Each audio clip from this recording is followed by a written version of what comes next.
በስመ አብ ወወልድ ወመንፈስ ቅዱስ አሃዱ አምላክ አሜን።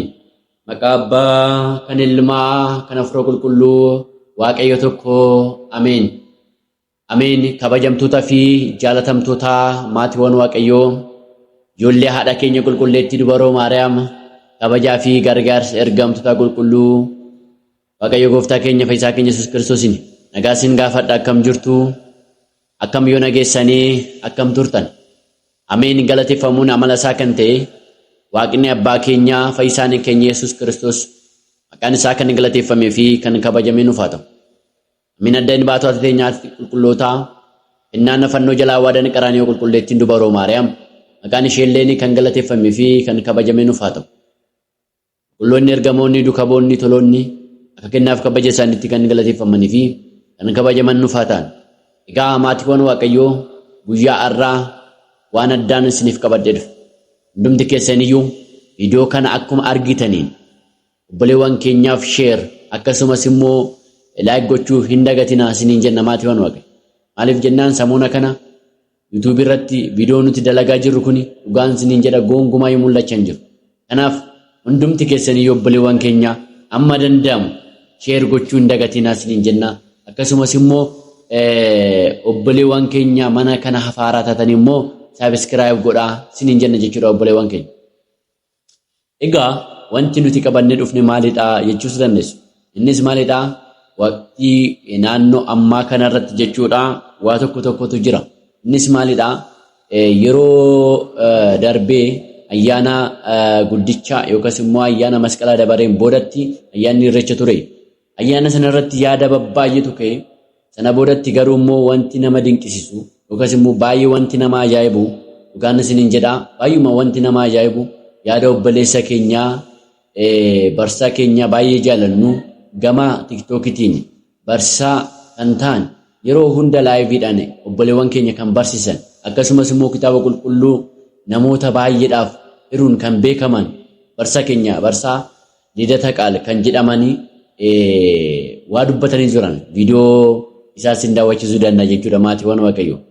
Mee kaashii ragaa garuuf ta'uu fi viidiyoo kana ilaallee waliin ni deebina jechuudha maatiiwwan Waaqayyoo. Ilaala viidiyoo kana. ኦሮሚያ ክልል ለአምስተኛ ጊዜ ነው አምቦ ጉባኤውን አዘጋጅቼ እንደጨረስኩኝ በቀጥታ የምሄደው ወደ ጅማ ነው። ቀጥታ የምሄደው ጅማ አባጅፋር ጅማ ነው የምሄደው። አምቦ ጅማ ሁለቱም በተከታታይ እነዚህ አምቦ ላይ ጉባኤውን እናዘጋጃለን። መጽሐፍ ቅዱስን እንሰጣለን። ሌላ አጋዥ መጽሐፍትን እንሰጣለን። ቆንጆ ጉባኤ ሰባኪያን ዘማሪያን አዘጋጅተን ሄደን ትምህርት ወንጌል በስፋት እንዲሰጥ እናደርጋለን አምቦ ላይ።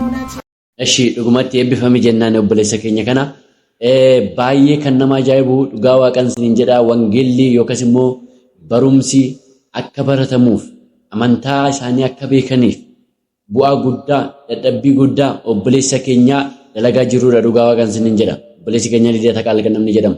Egaa akka amma jedhutti gubaa'ee guyyaa shanaffaatiif yookaas immoo yeroo shanaffaadhaaf Oromiyaa keessatti Ambootti qopheessuuf jira jechuudha gubaa'ee. Garuu yommuu asirratti wanta baay'eetu irratti kaa'ame maatiiwwan Waaqayyoo.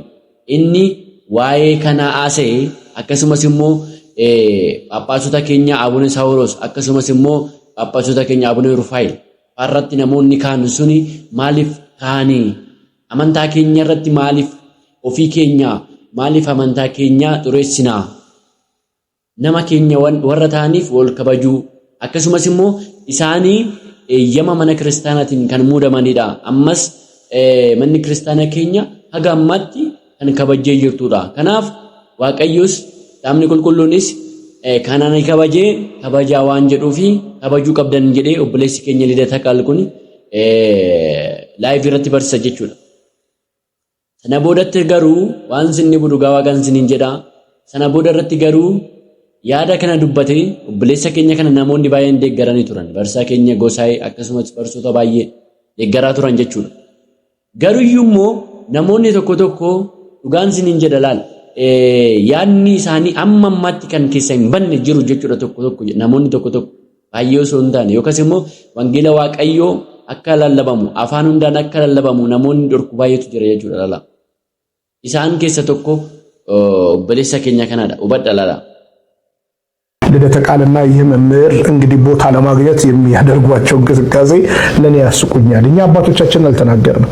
የተናገርንበት ምክንያት ደግሞ ቤተክርስቲያን ከማንም ትበልጣለችና ነው። አባቶቻችን እንግዲህ ባደረጉት ነገር ልክ አይደለም ያልነው ኢሬቻ ጋር በመሄዳቸው ቤተክርስቲያን ምን ትላለች የሚለውን ነገር ነው ያነሳነው። እርግጥስ ኢሬቻ ከማን ነው?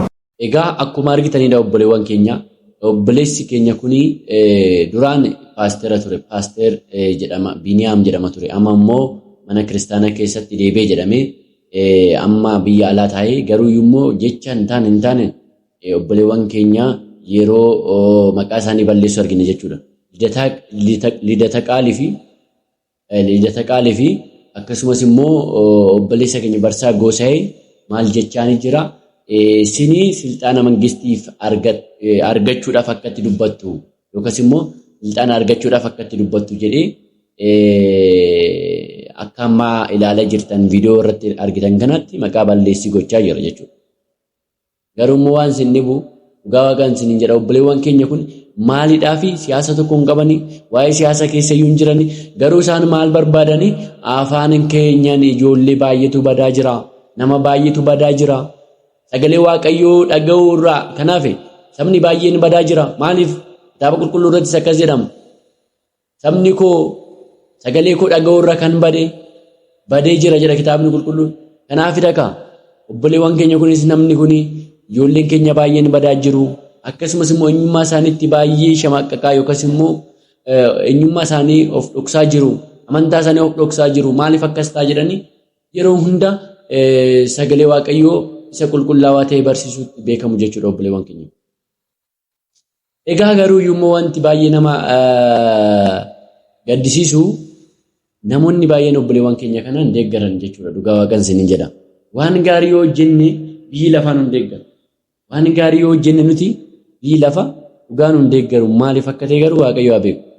Kanaaf gaa obboleewwan keenya wanti beekuu qabnu obboleewwan keenya kuni waa tokko hin balleessine yeroo hunda isaan sagaleen waaqayyoo afaan beekanii namni akka tajaajilu taasisaa jiru jechuudha. Afaan beekanii.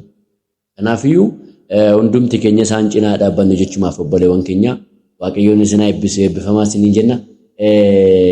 Hundumti keessaniyyuu jabaadhaa waaqayyoon isin jabeessu garuu immoo kana caalaa viidiyoon keenya vaayiraalii ba'an jiru. Kanaaf hundumti keessan amma danda'amu sheer gochuu sheer gootanii nu jajjabeessitanii akka waaqayyo isin gaafanne jechuudha. Wanta mana kiristaana keenya ilaallatu irratti immoo wanta yaada qabnuun sagalee ta'uun wal bira dhaabbanna jechuudha. Kanaaf immoo yeroo dhiyoottis immoo podkaastii eegaluuf jirra gatiteef waaqayyoon nu gargaaru waaqayyoon immoo galmaan nu ga'u waan yaadne hundayyuu akka inni jedhetti yaa ta'u jenna obboleewwan keenya. Kanaaf garuu hundumti keessan nu ga'a.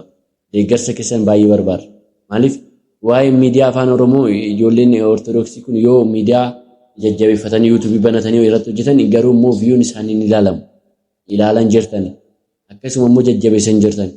Kanaaf hundumti keenya iyyuu mee walaa jajjabeessinu dhugaa waaqan isiniin jedha. Namoota amantaa biraa ilaalaa akkasumas immoo amantuma keenya keessatti afaan Amaariffaatiin ijoollee hojjetan ilaalame baay'ee jajjabaatu jechuudha baay'ee wal jajjabeessan jechuudha. Kanaaf nu biratti immoo wanti kun hin baramu.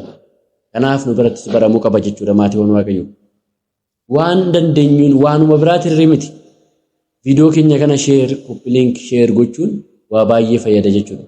Kanaaf kana caalaa immoo akka mana amantaa keenyaaf quuqamnu nu taasisaa gadi ta'eef hundumti keessaniyyuu nu faana dhaabbadhaan isiniin jedha.